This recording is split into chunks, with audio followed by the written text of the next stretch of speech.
How you doing? Good. What was your thoughts when you saw yourself in this trailer? I don't know. I had a lot of thoughts. I mean, I hadn't seen any of the shows. That was the first thing I saw, and I thought they did a wonderful job with the trailer in doing what a trailer needs to do, which is sort of show you like glimpses of the story. But was very excited to see. It's like a trailer is like fast and feels poppy, and then I think when you see the show, it's pretty slow paced and methodical. It's kind of got this like haunting, hypnotic rhythm, and so I was very excited to see the show itself. And why did you want to play this character, the godfather of all serial killers?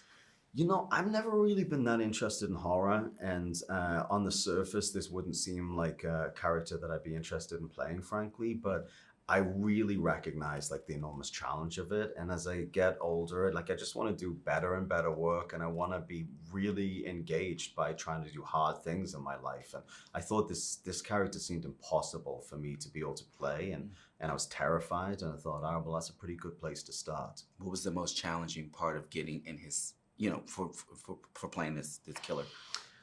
Just understanding him and figuring out a way to make it a human being and not just like a parody of evil. Like I just wanted to figure out how we can show in a way that, I talk about this a lot, but that I do believe that storytelling has an important function, that it reflects back to us certain truths that are confusing about the human condition, and we can learn a little something about ourselves.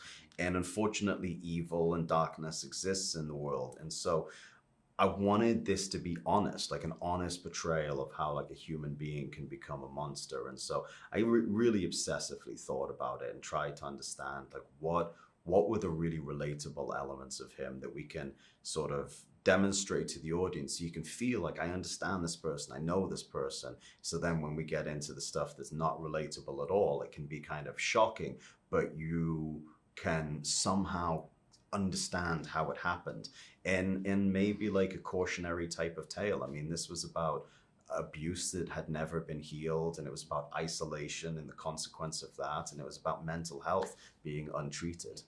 You remember the first time you watched Silence of the Lambs? Yeah, it's terrifying.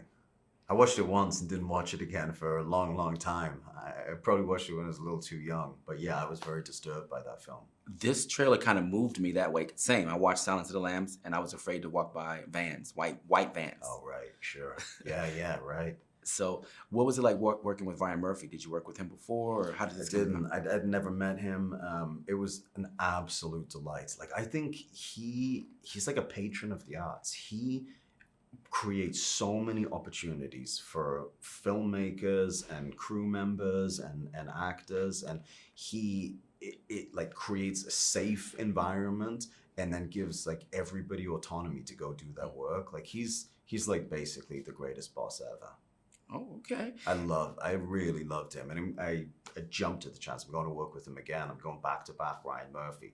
If I could only work for Ryan Murphy, I'd be very happy. And what's your process like when they said cut? Were you able to let the character go, or were you still different days, different moments? Sometimes I felt like I needed to stay in it. Sometimes as Addison Rae comes in, we have like a super intense scene, and we were just laughing and laughing between takes because you kind of have to somewhat normalize it or to get ourselves back in the room, because it was really a brutal scene. That one of the scenes we do together is really brutal. So it was sort of different for different moments, but there was definitely some levity. It wasn't all just impossibly dark.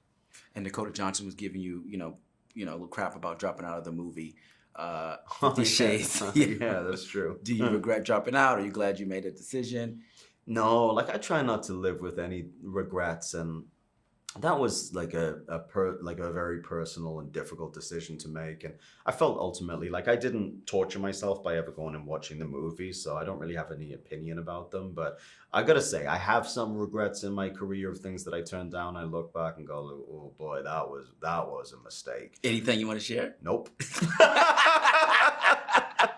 You're like, I'm going forward. This isn't therapy. As much as I'll turn this into a therapy session, I'm going to avoid that instinct. No, you're a big fan of Halloween, because this monster's ushering in Halloween. Yeah, right. I feel like hopefully some people will be going dressed as Ed Gein this year.